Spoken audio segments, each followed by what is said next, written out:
Assalamualaikum warahmatullahi wabarakatuh. Perkenalkan, nama saya Miftahul Harbi dari program studi pengelolaan perkebunan semester 6. Di sini saya akan memaparkan materi tentang Human Resource Development, atau bisa dibilang juga dengan pengembangan sumber daya manusia. Yang pertama yaitu pengertian pengembangan sumber daya manusia. Pengembangan sumber daya manusia ini adalah suatu proses peningkatan kualitas pengetahuan, keterampilan, dan sikap pegawai secara terencana agar mampu menjalankan tugas dengan lebih baik di masa kini maupun masa depan. Prosesnya yaitu proses berkelanjutan, dilakukan secara terus-menerus, bukan sekali saja. Yang kedua yaitu terencana atau sistematis, mengikuti program dan tahapan yang jelas. Dan yang ketiga, berorientasi masa depan atau mempersiapkan pegawai menghadapi tantangan yang baru. Menurut Hasibuan, pengembangan sumber daya manusia ini bertujuan meningkatkan keahlian teknis, teoritis, konseptual, dan moral pegawai sesuai kebutuhan pekerjaan.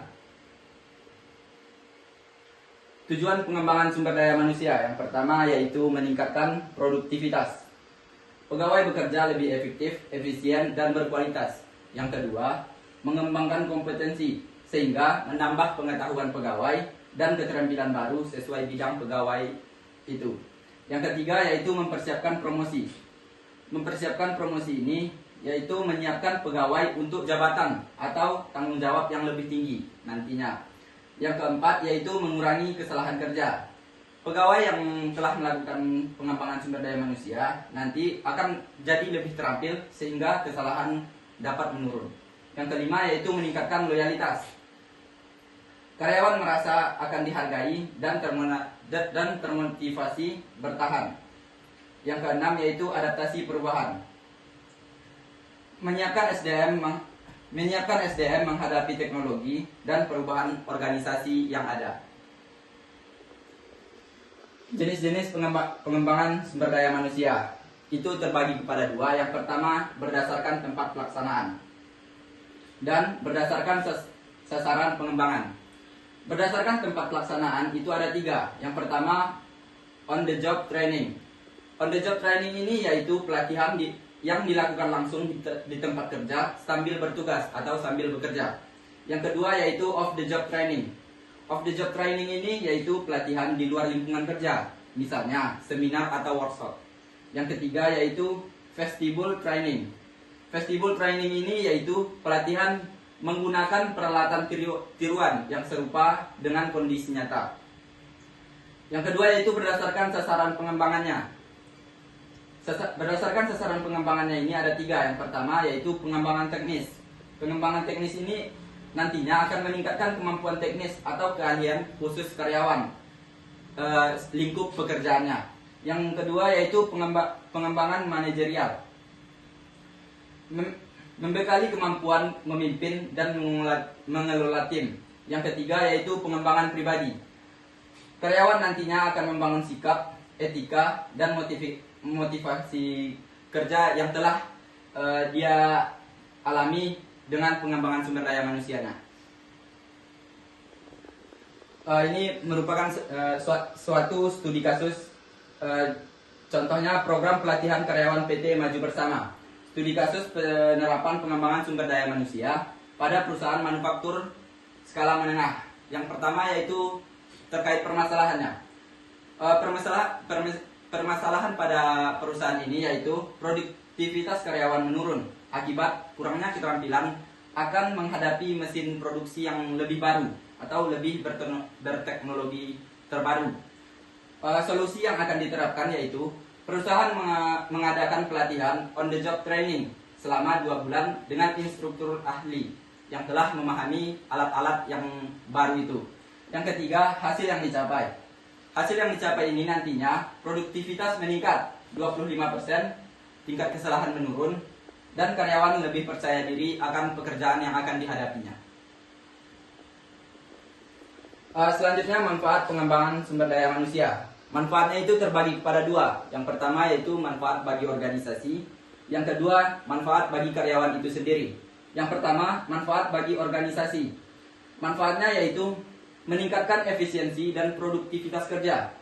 mengurangi tingkat turnover karyawan, meningkatkan daya saing perusahaan, dan mempermudah proses pengambilan keputusan bagi organisasi ataupun perusahaan itu sendiri. Yang kedua yaitu bagi karyawan. Bagi karyawan itu dapat meningkatkan kepercayaan diri dan kompetensi, membuka peluang karir dan promosi jabatan, meningkatkan kepuasan dan motivasi kerja karyawan, memperluas wawasan serta keterampilan baru.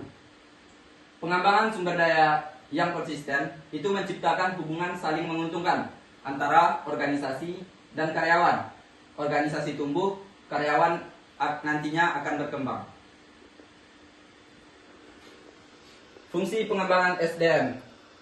Fungsi pengembangan SDM ini terbagi pada 5. Yang pertama yaitu fungsi edukatif, yang mana itu nantinya akan membekali pengetahuan dan wawasan baru bagi pegawai atau pekerja di perusahaan atau organisasi itu. Yang kedua yaitu fungsi pelatihan.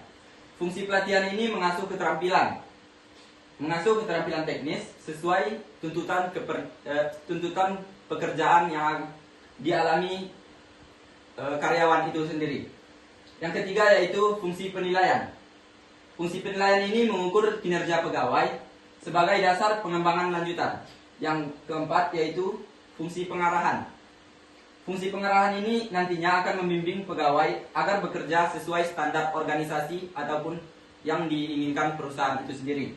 Yang kelima yaitu fungsi motivasi. Bagi karyawan itu sendiri nantinya akan mendorong semangat kerja melalui penghargaan dan pengembangan diri. Langsung masuk saja kita ke mutasi karyawan atau mutasi. Mutasi adalah kegiatan memindahkan karyawan dari suatu posisi atau jabatan ke posisi lain dalam organisasi sebagai bagian dari pengembangan sumber daya manusia. Mutasi terbagi kepada 2. Yang pertama yaitu mutasi vertikal dan yang kedua mutasi horizontal. Pada mutasi vertikal, perpindahan jabatan yang disertai perubahan atau tingkatan level baik berupa promosi. Promosi ini nantinya akan diberikan kepada karyawan yang dapat meningkatkan kerjanya melebihi standar dari perusahaan itu, maupun demosi atau penurunan jabatan atau tidak tercapainya hasil yang dicapai perusahaan itu. Promosi ini akan melakukan kenaikan jabatan ke lebih tinggi sebagai penghargaan kinerja. Demosi, penurunan jabatan akibat evaluasi kinerja yang menurun. Yang kedua yaitu mutasi horizontal. Mutasi horizontal ini yaitu perpindahan karyawan ke posisi lain pada tingkatan atau level yang setara tanpa perubahan jenjang jabatan, rotasi tempat kerja, pindah ke unit atau departemen lain. Contoh yang lain yaitu rotasi jabatan. Tugas berbeda, namun level tetap setara. Dan yang ketiga itu mutasi horizontal ini bertujuan menambah pengalaman dan mencegah kejenuhan kerja dari yang dialami oleh karyawan itu sendiri. Ini beberapa daftar pustaka yang saya ambil untuk membuat materi ini.